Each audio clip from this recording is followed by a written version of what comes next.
అధికారంలోకి వచ్చి 15 నెలలు అవుతోంది. 2024 ఎన్నికల్లో తిరుగులేని విజయం సాధించింది టీడీపీ కూటమి. ఒకవైపు అభివృద్ధి, మరోవైపు సంక్షేమంపై దృష్టి సారించింది. ప్రజల నుంచి సానుకూలత ఉంది. ఇదే ఊపుతో 2029 ఎన్నికలకు వెళ్లాలని భావిస్తోంది కూటమి. అయితే ఎట్టి పరిస్థితుల్లో వైఎస్ఆర్ కాంగ్రెస్ పార్టీ బలపడకుండా చూడాలని చూస్తోంది.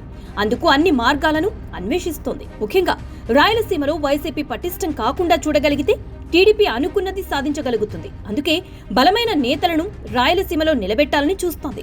అందులో భాగంగా పులివెందులకు చెందిన బీటెక్ రవికి ప్రాధాన్యం ఇవ్వాలని చూస్తోంది.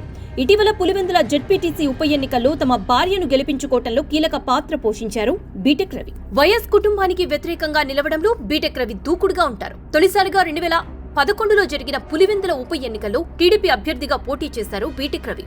2017లో వైఎస్ వివేకానంద రెడ్డిపై స్థానిక సంస్థల ఎమ్మెల్సీగా పోటీ చేసి విజయం సాధించారు. వైసీపీ హయాంలో శాసనమండలిలో ఎమ్మెల్సీగా ఉన్న నారా లోకేష్ పై అధికార పార్టీ మాటల దాడిని సమర్థవంతంగా తిప్పికొట్టారు బీటెక్ రవి. అలా నారా లోకేష్ కి దగ్గరయ్యారు.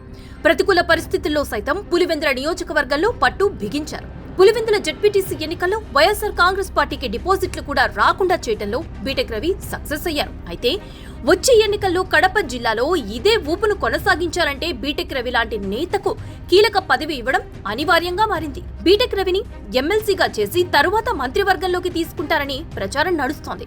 ఇప్పటికే కడప జిల్లాకు చెందిన మంత్రి రాంప్రసాద్ రెడ్డి ఉన్నారు. మంత్రివర్గ విస్తరణలో ఆయనను తప్పించి అదే సామాజిక వర్గానికి చెందిన బీటెక్ రవికి అప్పగిస్తే బాగుంటుందన్న నిర్ణయానికి వచ్చారు. తద్వారా వచ్చే ఎన్నికల్లో జగన్మోహన్ రెడ్డికి గట్టి షాక్ ఇవ్వచ్చని చంద్రబాబు భావిస్తున్నారు.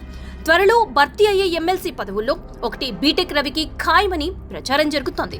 బీటెక్ రవి మరింత దూకుడుగా ముందుకు వెళ్లే అవకాశం ఉంది.